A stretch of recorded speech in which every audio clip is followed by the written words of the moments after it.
Snow fell like ash. It wasn't the sharp, wild snow of January that howled and claimed roofs in the dead of night, but the weary kind that came late in autumn, drifting slow and silent as if reluctant to land. The sky had sunk low and gray, pressing down on the hollowed town of Coldwater Ridge, where wood smoke curled thinly from chimneys, and every porch sagged under its own memories. Esther May Holloway stood at the edge of the corral, the wind tugging at the hem of her wool coat. The auction yard was nearly empty now, just the scraps of a long day scattered across the mud. Torn receipts, a bent thermos cup, one child's mitten clutched in the corner of a rail post. The laughter and haggling were gone. The auctioneer was already counting receipts behind glass, and the hands were loading the last of the good stock, shiny horses with clean lines and bright eyes, onto trailers bound for lives with names. But this one had no name. He stood motionless in the far corner of the pen, ribs sharp beneath his dun coat, a hock swollen from some old injury. He was mottled in mud and stringy with age or neglect, though which had come first no one could say. A torn halter dangled from his head like a forgotten promise. He didn't even blink at the cold. His eyes, one milky and the other still clear, stared into a distance far beyond the corral rails. Esther didn't speak.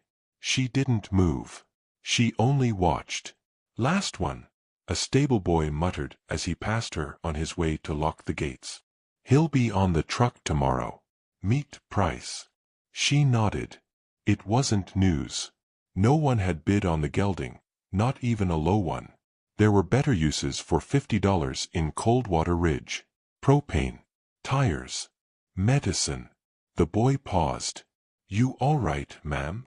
She looked up, slow. Her face was a roadmap of years and wind, but her eyes were sharp as glass. "That one," she said quietly. "What's his lot number?" The boy frowned. 47, I think. "Don't know why you'd want him." Esther didn't answer. She reached into her coat, pulled out a cracked leather purse, and undid the clasp with stiff fingers. Coins clinked faintly. She took out a few crumpled bills, the corners softened from being folded and unfolded too many times. Her hand trembled slightly, not from hesitation, but from the cold. "I'll take him," she said. The boy squinted, unsure whether to laugh or argue. "He's not broke to ride. Not sound, either. Probably not gonna live the winter." Esther's breath steamed into the air. "He doesn't have to ride. He just has to be."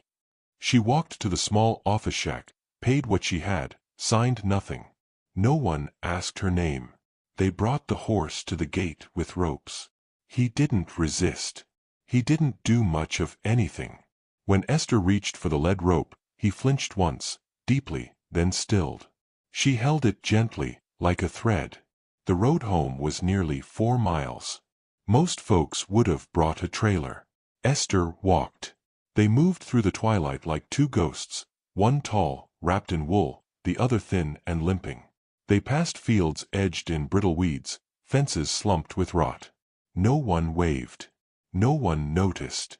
The gelding stumbled once on a frozen rut, and Esther paused beside him, hand resting lightly against his shoulder. "I know," she murmured. "It's a long way when no one's waiting." It was almost full dark when they reached the farmhouse. It had once been painted butter yellow, but time and wind had scrubbed it bare. A single light glowed in the kitchen window. Esther led him past the porch, down to the paddock where a half-standing barn leaned wearily into itself.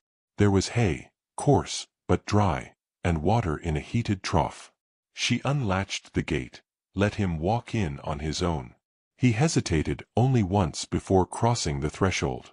Esther leaned on the gate and watched him stand beneath the broken rafters. "Mercy," she said aloud, not to him but to the stars. And that became his name. Inside the house, everything smelled of cedar and dust.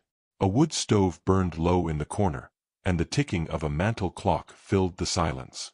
Esther boiled water for tea, her hands automatic with the ritual. She didn't need to look to know where things were. Every dish, every spoon, every threadbare towel had been touched 1,000 times. On the wall, beneath a shelf of old books, was a photograph in a wooden frame. A boy in uniform, smiling with a chipped tooth. His hat sat crooked. His eyes matched hers. She didn't speak to it. Not tonight. Some nights she did. She sat with her tea, cradled it like it held more than warmth. Outside, wind moved softly against the windows. The horse had not laid down. In the morning, she found him standing exactly where she'd left him. She fed him oats and apple peel. He didn't eat. She didn't force it. Instead, she filled a tin bucket with warm water, placed it close, and then left. She spent the day gathering wood, her limp slower than usual. She stacked kindling near the stove and patched a loose shingle over the kitchen. In the evenings, she sat near the barn and read aloud, short chapters from a Bible with her mother's name inscribed in pencil. The words didn't always make sense anymore, but the rhythm felt like home. Mercy watched her from the shadows but didn't approach. By the third day, he drank. On the fifth, he nosed the bucket before she'd even stepped away. Small things. Tiny shifts. Like the way frost takes longer to settle when someone's still awake. Esther moved quietly through the days. She didn't expect anything. But she noticed everything. How Mercy flinched less when birds startled. How he began to turn his head when she spoke. On the seventh day, she offered him half an apple in her palm. He did not take it. But he didn't turn away. She placed it on the ground and walked back toward the house. When she looked back from the porch, the apple was gone. That night, a storm rolled in low and heavy. The kind that settled deep into the bones. Esther laid extra straw in the barn and hung an old blanket across the open slats. She didn't speak. She only rested her hand against the barn door before closing it. Inside, she lit a fire and curled beneath a patchwork quilt sewn decades ago. Each square had a story stitched in. Her hand found a worn place near the edge, once the corner of her husband's shirt, the one he wore when he built the barn. He'd been gone 12 years now. Quiet heart failure. A breath stolen in sleep. Beside the hearth sat a pair of old riding boots, her son's. Unpolished. Untouched since he left for basic training. Esther reached for them, held them for a long while. Then, slowly, she took a cloth from the drawer and began to clean. Outside, snow thickened. Morning came pale and sharp. Esther opened the back door to check the trough, her boots crunching softly. Mercy was standing by the gate. Not by the barn, not in the shelter. By her. He didn't come closer. But he stood there. She left the door open behind her and walked down, slow and steady. No rope. No halter. No voice. When she reached the gate, she reached out her hand again, fingers open. Mercy sniffed them once, then turned his face away. But he stayed. That evening, she wrote a name on a piece of wood and nailed it to the stall. Mercy. No title. Just that. She didn't tell anyone what she'd done. There was no one left to tell. But something in the air had shifted, as if time itself had inhaled, just a little. That night, before sleep, Esther set the boots beside the fire. Not tucked away. Not hidden. She left them facing forward, as if waiting. Outside, Mercy shifted in the dark, ears flicking gently toward the porch light, toward the warmth he couldn't yet understand. But he didn't turn away. He just stood. And for the first time in years, so did something in her. The wind shifted in late November, curling under doors and rattling the windows of Esther's house with long, searching fingers. It carried the smell of wood smoke and memory, of time stacking up quietly in corners. The snow hadn't yet deepened, but it lingered in shadows, clinging to fence posts and the folds of Mercy's coat like forgotten linen. Mercy had begun to eat, slowly, warily, his ribs still a map of hunger, but the brightness in his eye no longer looked like fear. It looked like watching. He tracked Esther's movements now, from the porch to the barn, from the well to the woodshed. When she hummed, he'd lift his head. When she worked in silence, he'd draw closer, one uncertain step at a time. Esther never reached for him. She understood the damage done by hands that took before they earned. Her own bones remembered it too well. Her wrist still clicked from the fall she took during the winter of '84, when no one came looking for her until the pipes burst. Some bruises faded like fog. Others rooted themselves under the skin and stayed. She kept her days full, not with plans, but with purpose. The barn needed mending. The west wall had bowed out after a tree limb collapsed against it during the spring thaw 3 years back. She hadn't bothered to fix it then. There hadn't been a reason. Now, there was Mercy. She worked slow, wrapping her hands in wool before gripping the hammer. The boards creaked like old knees, but she spoke to them as she nailed them back in place, as if her voice could convince them to stand tall again. Mercy stood nearby, nostrils flaring with each bang of the hammer, but he didn't bolt. When she sat to rest, she pulled a thermos from her coat and sipped weak coffee with a splash of honey. She watched him without expectation, without pressure, just the way someone watches a clock that no longer ticks, hoping one day it might. That night, a book slipped from a shelf as she dusted near the hearth. It hit the floor with a quiet thud and fell open on its spine. It was the old songbook. Faded paper, lyrics written in looping cursive, her husband's hand. He used to hum them as he brushed down their gelding, Buck, while their son clapped off beat and stomped his boots in pretend rhythm. The songs hadn't been sung in years. Esther turned a few pages. Her lips moved without sound. She didn't cry. She closed the book carefully and set it on the kitchen table, like a guest that might not stay long. In the morning, she hummed one of the songs while she swept the porch.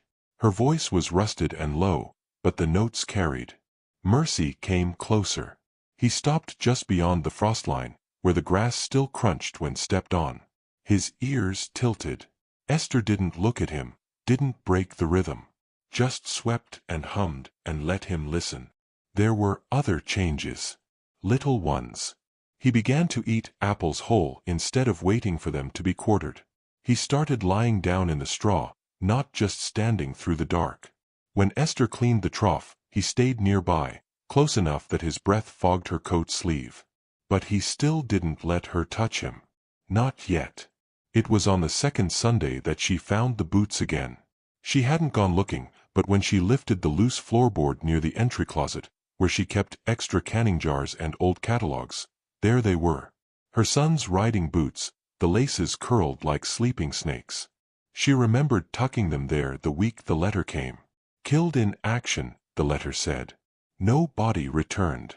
Just a medal and a name chiseled into silence. She hadn't spoken his name aloud in 7 years. Esther brought the boots out and set them beside the barn door. Not in a ceremony. Just a quiet offering.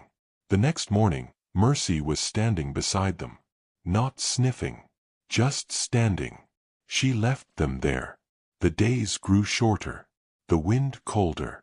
Mercy began to follow her more closely, even as his limp worsened in the damp. She noticed, but didn't fret. Instead, she laid straw in wider circles so he didn't have to shift on frozen ground. She hung an oil lantern in the barn and left it lit through the coldest nights. He slept easier with the light. One afternoon, she pulled her chair to the edge of the paddock and began knitting, something she hadn't done in years. Her fingers were stiff, the yarn stubborn, but the rhythm came back in fits and starts. Mercy came close enough to sniff the wool. She paused, holding her breath, but didn't reach. He lingered longer that time. Later, she found a small carving in a box under her bed, an old whittling her husband had made of a rearing horse, no taller than a salt shaker. He used to keep it in his pocket, rubbing it with his thumb when he was thinking. She set it on the fence post beside the paddock, just where Mercy liked to stand when the sun hit full. He brushed it with his nose the next day. She smiled without meaning to. And still, she didn't rush him.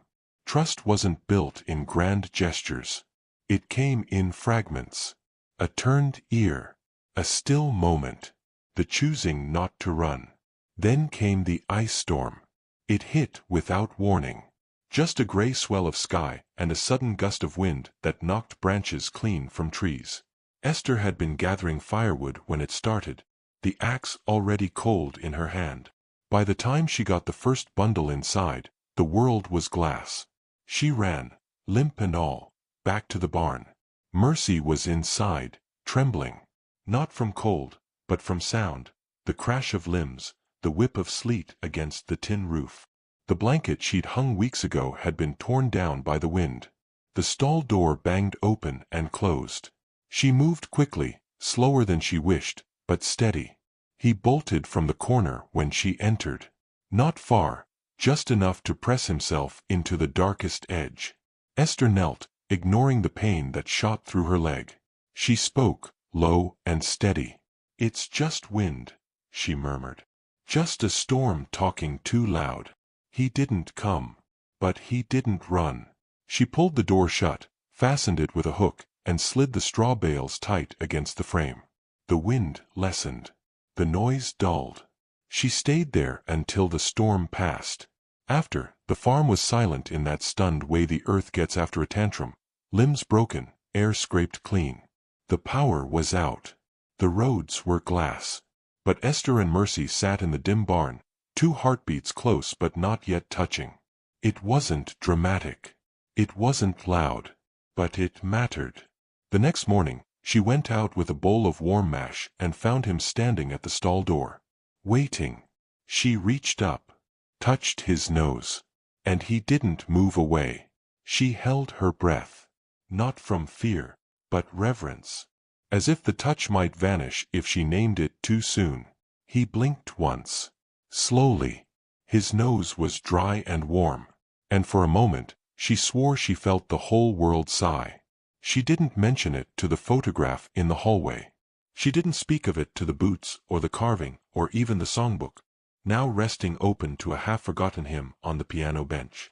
She simply touched his nose again the next day. And the day after that. And he let her. There was a moment, a week later, when she dropped the feeding pail. Her fingers had stiffened too much, too fast, and the old arthritis snapped through her like a blade. She doubled over without sound. Mercy was there before she could rise. He leaned down, breathing against her back, then stepped back just enough to give her space. She used his mane to pull herself upright. Not much. Just a moment. But the first time they had held one another's weight. That night, she brought the photo down from the wall and set it on the mantel. Not just the boy, but the one of all 3 of them, from years ago. Her husband, her son, herself, all half-laughing and wind-blown in a field thick with clover.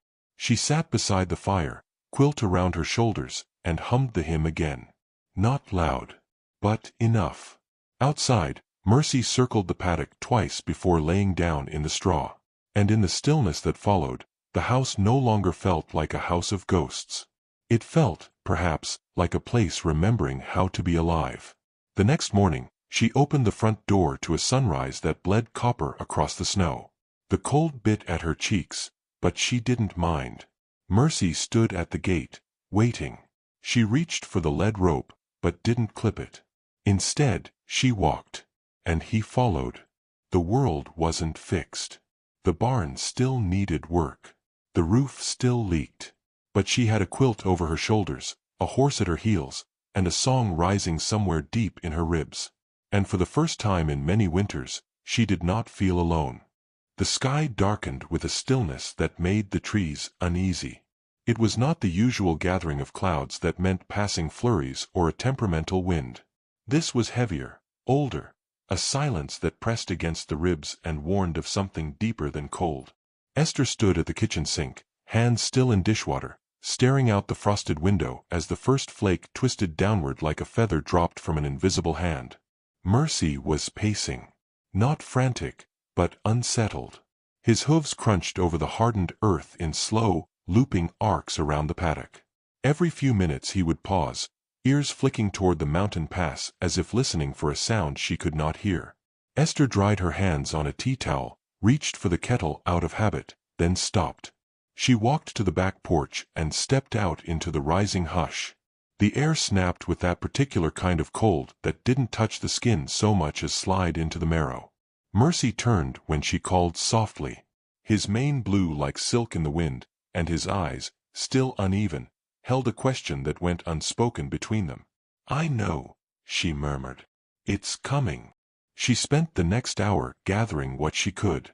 Firewood, stacked too small and too fast.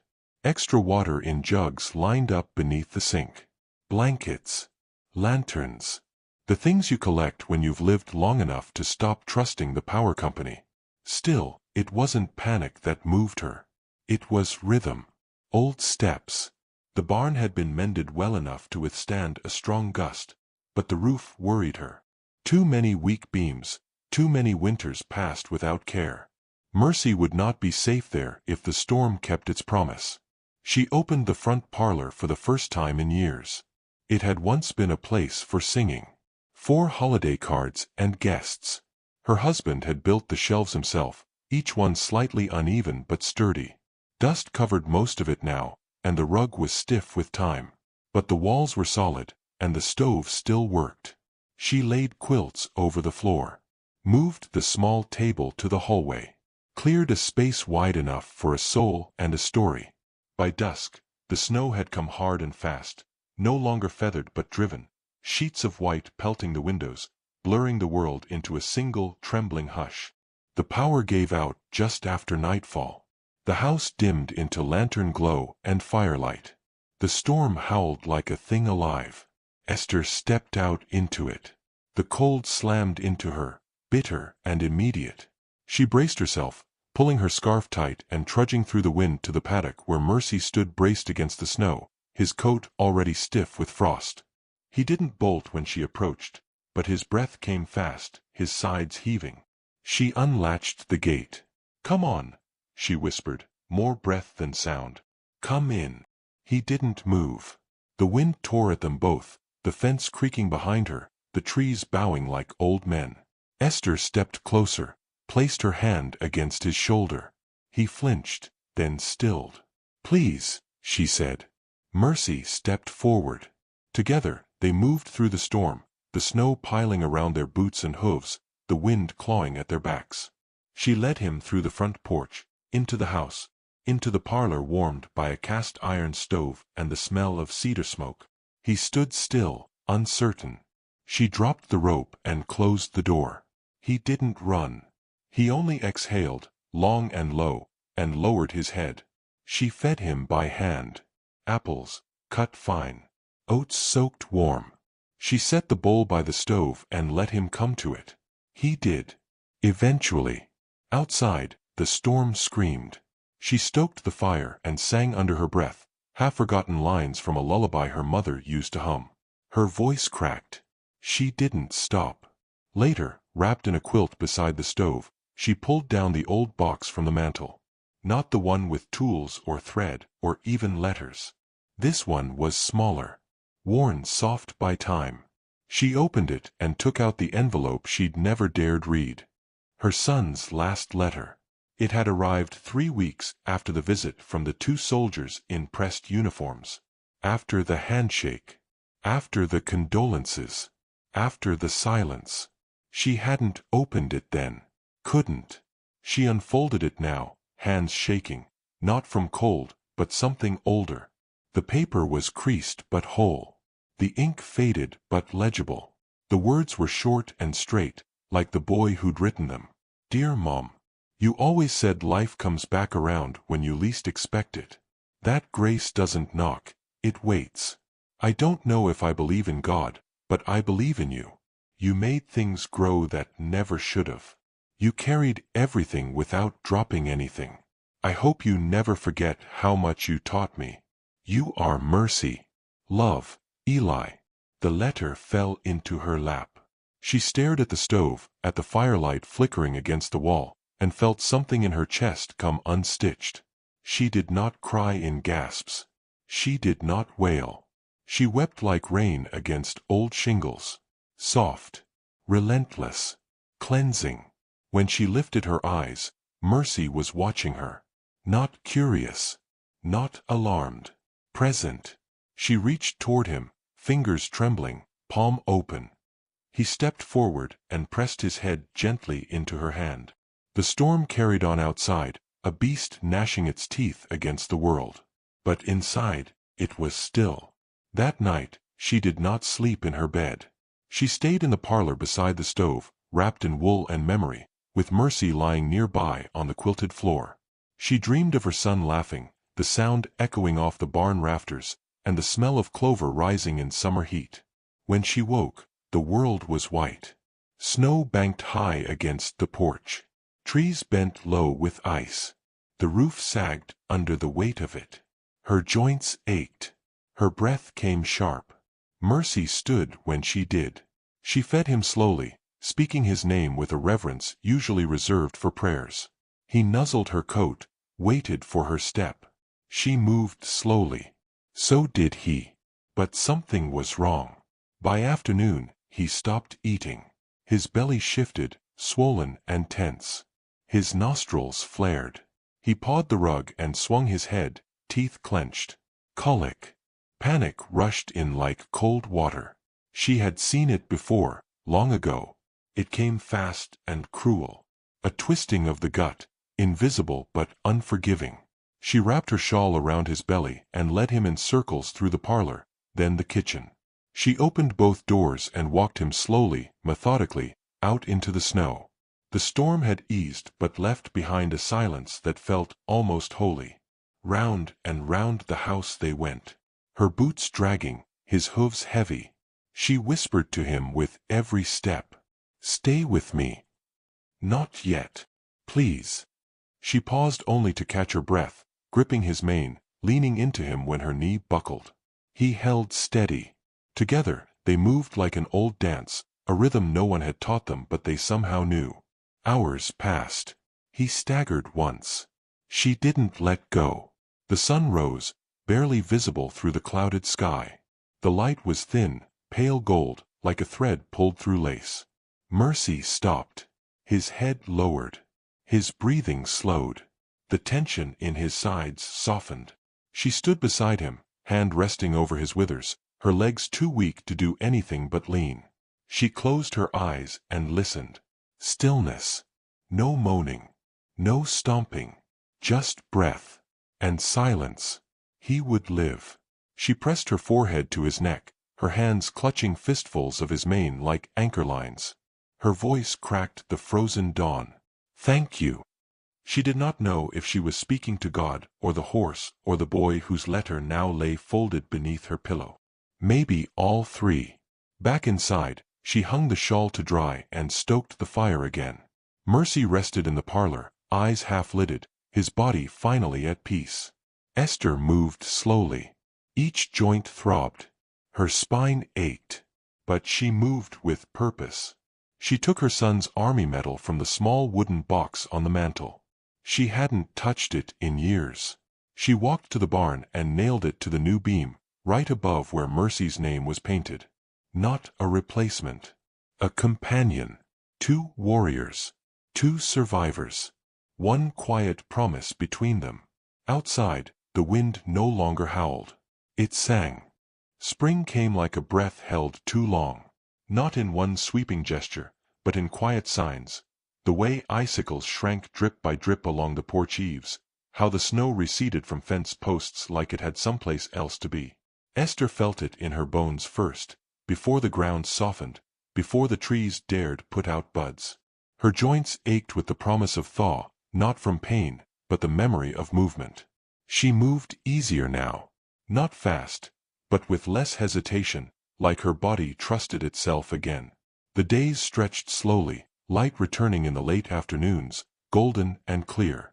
Mercy had filled out over the long winter, the sharp ridges of starvation now smoothed with care. His limp had lessened, though it never disappeared, and Esther liked it that way. It matched hers. They walked the property each morning like sentinels, the woman and the horse, greeting each thawed ditch and whispering cedar as if reacquainting themselves with a world just waking up. She had begun to plant again. Only onions and turnips to start, stubborn things that didn't mind the cold, but the motion of tucking seed into soil gave her hands something sacred to remember.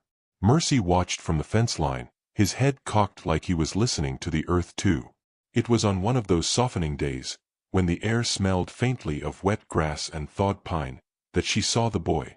She had ridden Mercy to the edge of the old trail road, not far from the county line, where the land dropped low and the mountains leaned in like watching shoulders. The sun was behind her. Mercy stepped with quiet certainty, his hooves pressing damp impressions into the dirt. At first she thought it was a sack left behind, or maybe an animal curled in sleep. Then it moved. A boy, small and ragged, sat at the roadside under the bent remains of a cedar tree. His clothes were too thin. His shoes, if they could be called that, were splitting at the toes. A blanket, dirty and unraveling, was wrapped tight around his frame. His face was drawn, cheeks wind-burned and sallow. He looked at her without blinking. He didn't stand, didn't wave, just looked. Esther reined Mercy to a stop, the horse snorting softly at the sight. The boy's eyes flicked to him, but there was no fear, only a silence deeper than the mountains. She dismounted slowly.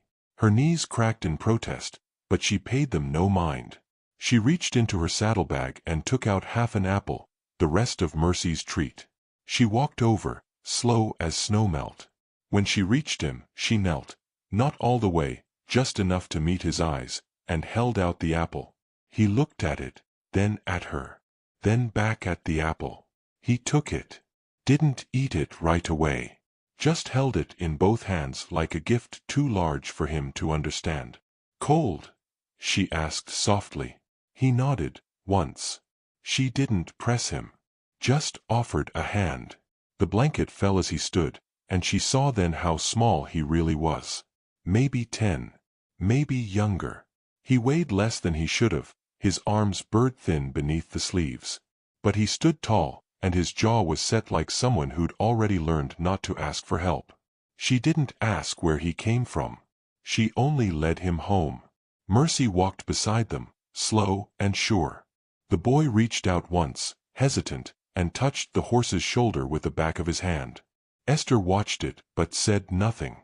At the farmhouse, she opened the front door and motioned him inside. He stood there a moment, eyes wide. She could see him counting exits, measuring silence. "Come in," she said gently. "You're safe now." He stepped inside.